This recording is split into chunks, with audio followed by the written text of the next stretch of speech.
Eternal wisdom is my guide. I am the Doctor. What? Doom Coalition? Me! Doom Coalition, you must be having a laugh. You're not laughing? Oh no. Have I really got to look at Doom Coalition? John, this is going to be a tricky one.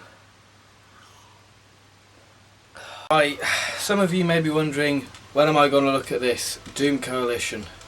And your answer is, this is what you're going to get. You're going to get sort of a mini review where I'm going to give you my thoughts on these stories, 8 stories, and also I'm going to tell you my problems with Doom Coalition, because I've got to be honest, I'm not really a fan of Doom Coalition. Yeah, and yet I bought 2 box sets of it. Just a disclaimer that this is my own opinion, because I know Doom Coalition seems to be very positive in many people's eyes, especially Doom Coalition 2. So before you hit that dislike button and say, how dare you, Doom Coalition is the best thing since sliced bread, this is my opinion, so please respect that, and just hear what I have to say and see whether you agree or not. So this is basically what I'm going to have to say. I'm going to do maths and calculate on average which is the better box set out of the 2. I already know the answer. So without further ado, let's look at the stories, and then we'll do a bit of maths, and then we'll look at my problems. Right then, Doom Coalition 1. Now, this box set, I've got to say, the first 2 stories are superb, they're absolutely stellar. But when it gets to the Galileo Trap and the Satanic Mill, that's when things start to crumble. So my thoughts on the 11. The 11 is a great opener, just a nice sort of Gallifrey thriller, and we really get to see the threat of the 11, so it's absolutely superb. Matt Fitton did a superb job of that. Red Lady introduced us to the new companion, Helen Sinclair, which I'll talk more about this sort of format later, because this is one of the problems I have with Doom Coalition.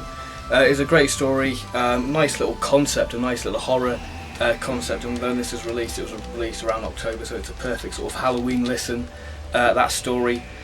And it's very much, the Red Lady is very much a filler episode within the box set.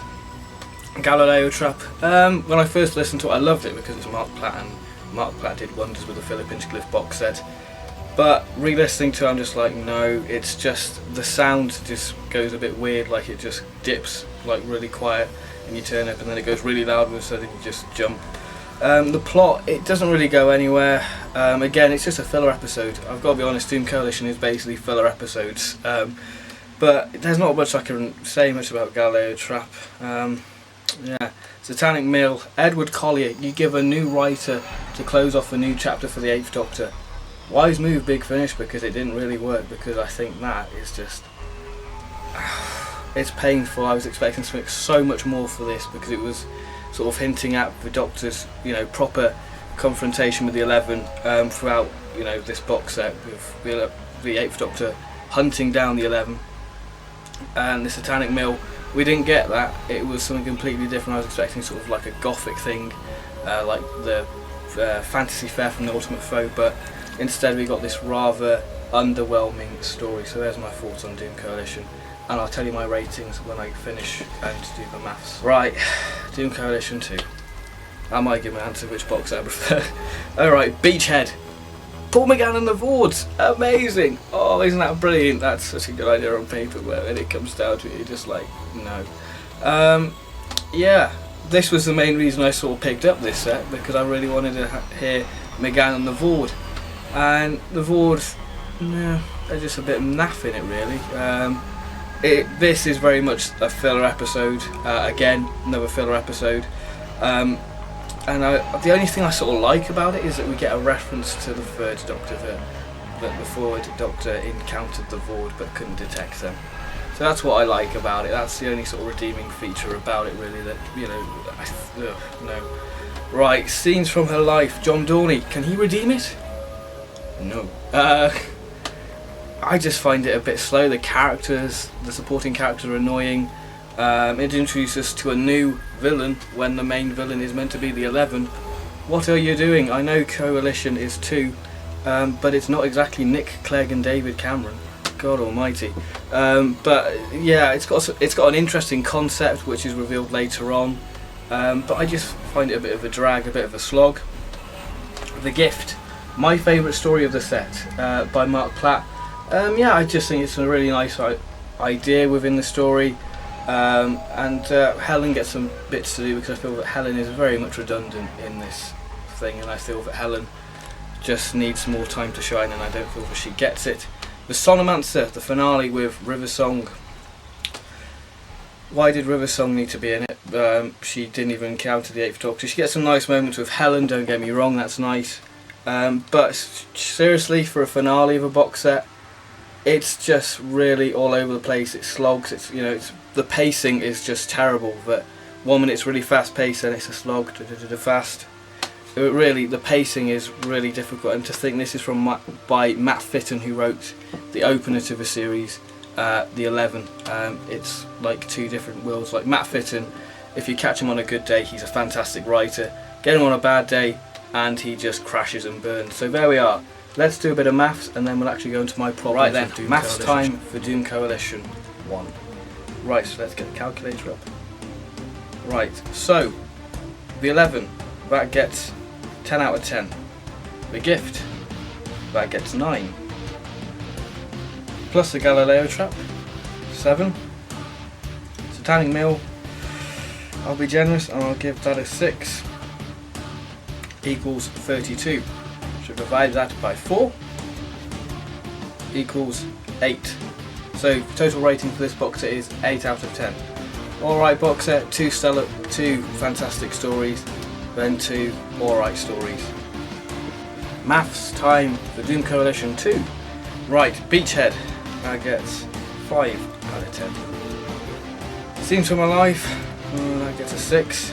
The Gift, that gets a 7. And the Sonomancer, that gets a 5, equaling a score of 23 out of 40. Ooh, let's divide that by 4, and we get 5.75, so quite a strong 5, so it's an average box set. So to conclude, Maths with Ben, Doom Coalition 1 is a better box set than Doom Coalition 2. I know that's quite a controversial opinion, because it seems to get fantastic reviews, and that just gets odd reviews. But yeah, let's go on to the main point of this video, my problems with this set, shall we? Alright then, problem time. So my first problem is the format. I know I'm holding Dark Eyes 4, this will become more apparent in a minute. Now my main sort of problem is the format. They don't exactly know what they're doing with it, because obviously there are loads of filler episodes within it. Beachhead, Galileo Trap, there's just so many filler episodes within it. Even The Gift's a bit of a filler episode. I just think there are loads of filler episodes, and if you can cut those down, it'd be a lot better. Now, my main problem with the format, as like I said, is filler episodes. But Liv Chenka, now we were promised this new era for the 8th Doctor, that it'll be a brand new, fresh start from Dark Eyes. And did we get it? No. We had the same companion, and we just had this new villain. Now, if I was structuring Doom Coalition, I would have had Liv leave in the first story of Dark Eyes 4, A Life in a Day, because that is such a fantastic character piece for Liv. It's the last bit of character expansion for Liv as a character, I feel, because I think that Doom Coalition hasn't really added anything to a character, it's only taken away from it because of my enjoyment of the character and the stories. I just feel that Liv just sounds a bit, well, Nicola Walker sounds a bit dull, just going, oh no, Doctor. She just doesn't have any enthusiasm, and I just feel that Her Life in a Day would be the perfect story to have sent Liv off. And then we move on to the Doom Coalition bit. The 11, that would have been a Deadly Assassin style story, with McGann being companionless and just him fighting the 11 on Gallifrey. And then in The Red Lady, introduce us to Helen, because I feel that Helen is not being used to her full potential, because obviously she's got this great backstory that she works at the Natural History Museum, or a museum, whatever, I can't remember, Museum of Art, I don't know. That shows how much attention I've tried to pay when listening to it, because she's got that nice character story, but in some stories like The Sonomancer, Helen is just pushed to the side, and you can see that the 8th Doctor favourites Liv over Helen. I mean, in the Galileo Trap, Helen's very much left to her own devices, wandering around the place. So I feel that Helen needs time on her own with the Eighth Doctor, because I feel that Liv is very much taking the centre stage of the companion job, really. So obviously the 11, that would have just been a solo McGann story, and then the Red Lady introduce us to Helen.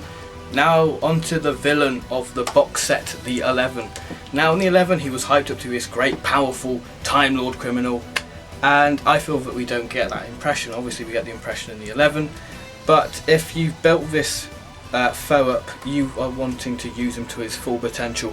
And Doom Coalition 1, you just see him in the 11, and the Satanic Mill, I think you see him at the end of Galileo Trap just for a small bit, just to link into the Satanic Mill. But I just feel they're not utilising him enough, and I feel that when they do use him in the Solomancer, he was very much a pantomime villain, just there for laughs, and I couldn't take him seriously. I was just like, seriously, he's a different villain to what he was in the 11. Obviously he's got split personality sort of thing, but you couldn't get his evil side to him. He did have little moments where I thought, yes, this is the 11, but then it's taken away by the comedy of it, and I'm just like, I want to believe that he's a powerful Time Lord criminal, but I just don't feel it. I just don't think that he is a big Time Lord criminal. I just think he's just there for laughs. I mean, J. Arkham Review said in the podcast Night Thoughts that he's a bit of a pantomime Scooby-Doo villain, and I can agree with that. You know, he's just like, I'll get you, Doctor. And you know, it's just that, and I just feel that he's not a strong villain that he was, and I feel that if you're going to maintain this strong reputation, you're going to use him to his full capacity, use him all the stories. I mean, I think Doom Coalition should just be one box set like Dark Eyes. I mean, Big Finish are trying to make Doom Coalition a big success like Dark Eyes, and I just feel like it's flopping, and I just feel like the box sets are just sort of cash grabs, saying, oh look, buy it and we will reveal answers. I mean, you sort of get a few answers in Doom Coalition 2, but it's nothing substantial.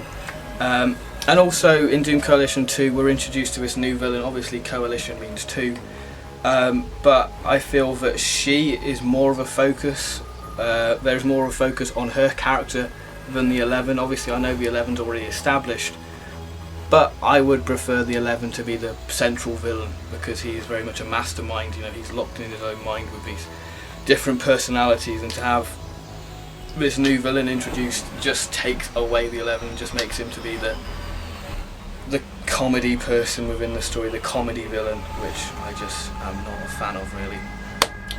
River Song is another problem. Now from the end of Doom Coalition, it seems like she might be appearing in the other box sets because of the way the Solomancer ended, and that just seems a bit of a strange idea. The 8th Doctor and River never even encountered because they're not supposed to meet, so why even put her in the box set? It makes no sense. Big Finish, where's your logic? I actually found River alright on audio. I found her bearable. I didn't find myself going, get off, you're killing my ears. I didn't get that, but I just feel that she was an unnecessary character, and that's an example how Big Finish are trying to make you spend 20 quid going, look, 8th Doctor and River, buy it, when they don't even meet. I'm sorry if I've crushed your dreams and you're thinking of getting this, but no. Seriously, they don't even meet, so it just seems a pointless thing. And this is leading on to another thing about River, I might as well talk about it. Big Finish don't seem to have faith in River Song, because this might be a ploy to say, look, see the 8th Doctor encounter River Song in the Diary of River Song. I can get the first box set why they put a Doctor in the Diary of River Song. I'm going to a River Song rant now. Alright, let's just do this. Let's do the River Song rant. That they put the 8th Doctor, and I can understand that because they want to get people on board, because River Song is a very controversial character. And this might be another ploy for them to get more sales onto the Diary of River Song. But what I don't get is, why have they put the 6th Doctor and 7th Doctor in with River Song? Big Finish must not have a lot of faith in River Song, or the sales have just been a bit pooey, and they're just like, oh, we better put a Doctor in. Hang on, we put 2 in. That'll double the sales. And I just feel that it hasn't worked, and I feel that Big Finish should just take the stabilisers off and see if River Song can maintain a box set on her own. Just get her away from the Doctors, because then we can actually see how strong of a character she is and how independent she is, because I feel that Big Finish are very much relying on the Doctors to increase sale or make the box sets sustainable and viable to make, really. And this is another example of this, just going, look, you can buy the River Song spin-off. Because I feel, I'll move on back onto Doom Coalition now. I feel that because Big Finish are doing so much content now, that some ranges are going to be going to slip because their focus are on other ranges, and I feel that this is where their focus has sort of been lost. I mean, the monthly range we all thought would be where it would be hit, because it is sort of the main range. Well, it used to be the main range now, but Big Finish have got so many ranges, it's hard to tell what the main range is now.